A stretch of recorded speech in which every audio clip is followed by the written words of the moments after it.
আচ্ছা, দল তো আপনাকে বানানো যায় না, আমরা জানি, তারপর আপনাকে কেন দাঁড়াবেন কেন, মানে কারণটা কি?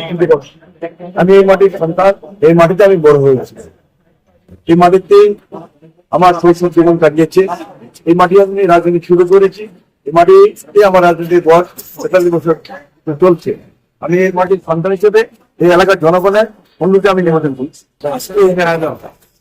একটি দল মনে করছেন তারা ক্ষমতা চলে গেছে, তারা এই এলাকায় সেবানগর এলাকায় আমাদের পদগ্রস্ত করছে, আমাদের ব্যানার ছেড়ে ফেলছে এবং আমাদের সাধারণ কমিটিকে মুক্তি দিচ্ছে, তাদের মুক্তি না যায়।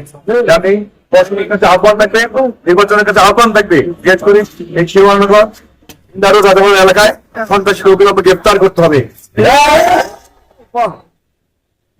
যারা এই এলাকার চিহ্নিত সন্ত্রাসী, যারা এলাকার বিশেষ করে আমি বলবো বিভিন্ন অপকর্মের সাথে জড়িত, মাদক, সন্ত্রাস, চাঁদাবাজি যারা সেগুলোর সাথে জড়িত, তারাই অপকর্ম করছে, আমার ব্যানার ছেড়ে ফেলছে, আমার লিফলেট দিতে বাধাগ্রস্ত করছে। এই তাই মনে করি এই বিশেষ করে এই এলাকায় আমার নির্বাচন কমিশনের আহ্বান থাকবে, এই সন্ত্রাসীদের অবিলম্বে গ্রেপ্তার করার জন্য আহ্বান জানাচ্ছে।